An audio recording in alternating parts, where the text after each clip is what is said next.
బగాయత్ వారి శ్రీ సిద్ధి Vinayaka property developers. Happy homes at Edilabad, Ghatkesar మరియు hill county at Jangaon. అయితే ఒక టైగర్ హరిశ్చంద్ర ప్రసాద్ ఈ సినిమా విషయానికి వస్తే అన్ని సినిమాల్లో కంటే ఒక గ్రాండ్నెస్ కనిపిస్తుంది.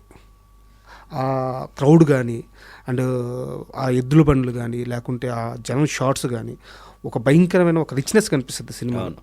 సో అంటే హరికృష్ణ గారి మార్కెట్కు మించి ఆ సినిమాకి ఎందుకు ఖర్చు పెట్టారు, ఎవరు దాని అమ్మాయి? హరికృష్ణ గారు మేమిద్దరం శివరామరాజు చేసేటప్పుడు మా నాన్నగారి కోరిక ఒకటి మిగిలిపోయింది. సముద్ర రైతుల మీద సినిమా చేయాలని నాన్నగారికి ఉండేది. ఆ టైంలో అదొక్కటి చేయలేకపోయాను హరి అనేవాడు నా దగ్గర. అది చేయాలి సముద్ర, మనం అలాంటి కథ వింటున్నా, పోసాన్ రెడీ చేస్తున్నాడు, నువ్వే చేయాలి అది అని చెప్పారు.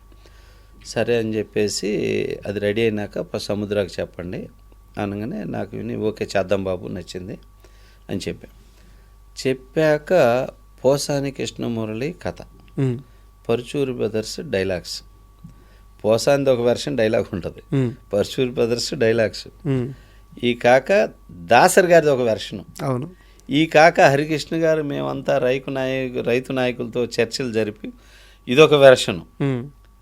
అట్లా ఆ సినిమాని తీయటం జరిగి ఇప్పుడు చూసుకుంటే ఈ సినిమా విజువల్ లేపాలి. చాలా మంచి ప్రొడ్యూసర్ నాగలక్ష్మి గారు, చాలా మంచి ఆవిడ అనమాట. ఆది సినిమాకి ఆమె కదా, ఆవిడే. సో ఆది సినిమా ఆవిడే. ఇక తర్వాత నన్ను తమ్ముడు తమ్ముడు అంటది. అట్లాగే నేను ఆవిడని అక్క అక్క అంటుంటా. ఆవిడ ఒరే తమ్ముడు బాగా తీరా అంటుండేది, బాగా చాలా చనువుగా ఉండేది అన్నమాట. అట్లా అడిగింది పాపం లేదనకుండా బీభత్సం ఖర్చు పెట్టింది సినిమాకి. ఫస్ట్ టైం ఇండస్ట్రీలో జూనియర్ ఆర్టిస్టులకు బట్టలు పెట్టిన మొట్టమొదటి లేడీ ప్రొడ్యూసర్. 300 మందికో 500 మందికో బట్టలు పెట్టింది. సూపర్. ఆ రెయిన్ ఎపిసోడ్, వాటర్ వేసి కొడతా ఉంటే ఆడవాళ్ళందరూ తడిచిపోయే ఎపిసోడ్ అనమాట. వాళ్ళందరికీ బట్టలు పెట్టింది. షూటింగ్ జరిగిన రోజులు ఏ లోటు లేదు అసలు. ఒక 30 లారీలు కావాలంటే 30 లారీలు, ఒక 500 మంది జూనియర్ అంటే 500 మంది జూనియర్లు, ఇట్లా చేసి 100 ఎడ్ల బళ్ళు కావాలంటే 100 ఎడ్ల బళ్ళు, ఆ రేస్ కానీ సాంగ్ కానీ అన్నీ అడిగింది లేదనకుండా ఖర్చు పెట్టి చేసింది పాపం. అద్భుతమైన ప్రొడ్యూసర్, అద్భుతంగా చేసింది ఆమె. బాగా హరికృష్ణ కూడా బాగా కష్టపడ్డారు ఆయన. ఇక క్రౌడ్ ఈ విజువల్స్కి ఇక్కడ తీయలేమన్నా ఇంత క్రౌడ్ కాదు, మనకి ఇంకా క్రౌడ్ కావాలి, పబ్లిక్లోకి వెళ్ళిపోదామని మ్యాక్సిమం పబ్లిక్లో చేసాం.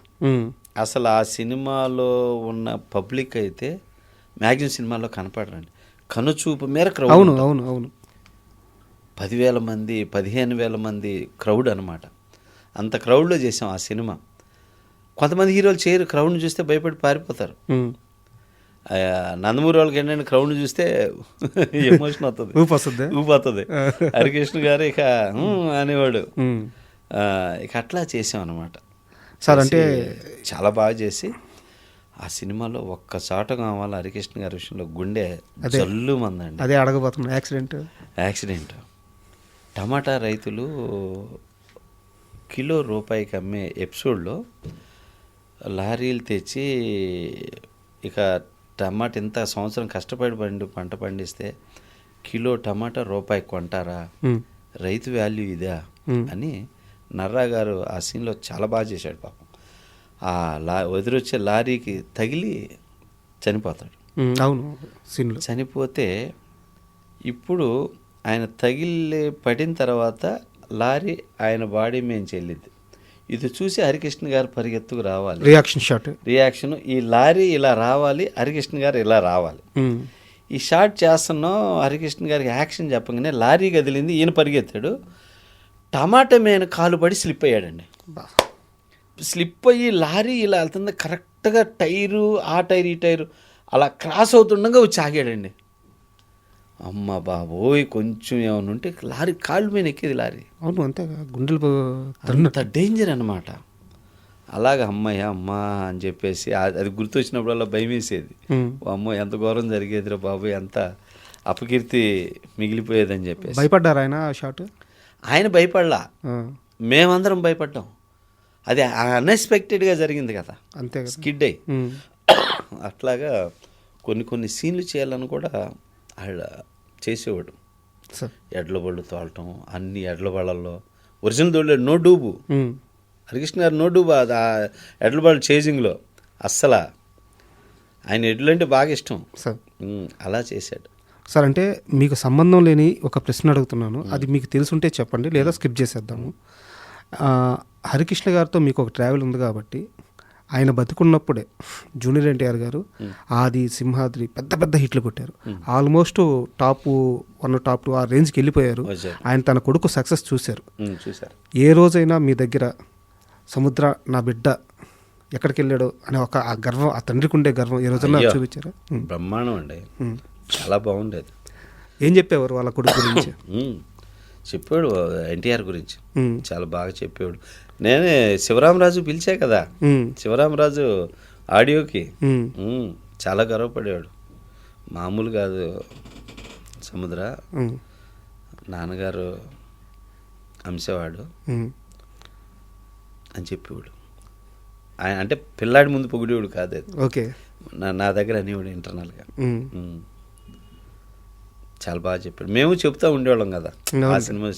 ఫోన్ చేసి అడిగాడు, నా సముద్ర సినిమా ఎలా ఉంది బాబుది అనేవాడు. మామూలు లేదు బాబు సినిమా అని చెప్పేవాళ్ళం.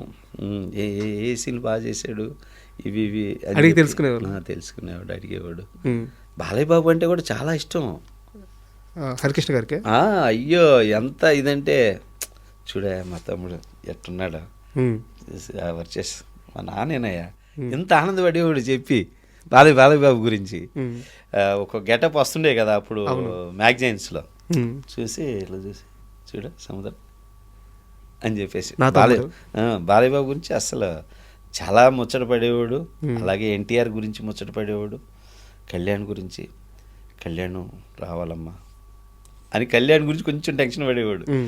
కానీ ఎన్టీఆర్ గురించి బాలయ్య గురించి అయితే అసలు చాలా కాన్ఫిడెంట్గా ఉండి మాట్లాడేవాడు. అంటే బాలయ్య అంటే అప్పటికే ఇదయ్యాడు. అవునవును, ఆయన చూసి ముచ్చట పడేవాడు. సార్ మీ సినిమాల్లో ఇంకో మంచి సినిమా వచ్చేసి పంచాక్షరి. అప్పటికే అరుంధతి అని చెప్పి ఒక పెద్ద హిట్ కొట్టున్నారు అనుష్క గారు. ఆ తరువాత మీకు డేట్స్ దొరికినాయి. ఆ సినిమా స్టార్ట్ అవ్వడానికి కూడా చాలా డిలే అయ్యిందని చెప్పేసి ఒక టాక్ ఉంది. సో ఫస్ట్ నుంచి మీరైనా డైరెక్టర్, నేనే. ఆ డిలే ఎలా హ్యాండిల్ చేశారు?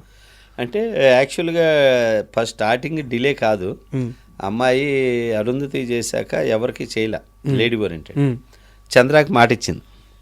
మాట ఇచ్చి చంద్రాకి ఏంటంటే చాలామంది దర్శకులతో పరిచయాలు. రాంగోపాల్ వర్మ బ్యాచ్ అంతా పరిచయమే, కృష్ణవంశీ, పూరి, ఇంకా ఉన్నారు చాలామంది. బాగా ఒరే అనుకునే బ్యాచ్ ఇదంతా. నేనేంటంటే నాగార్జున గారిని ట్రై చేసేవాడిని డైరెక్షన్కి. నాగార్జున గారి దగ్గర తిరిగేవాడిని. అప్పుడు చంద్ర గారు పరిచయం, అప్పుడు మంచి మేకప్ మ్యాన్ తన దగ్గర, ఏదున్నా ఈ నెలలు కలిసేవాళ్ళం అనమాట.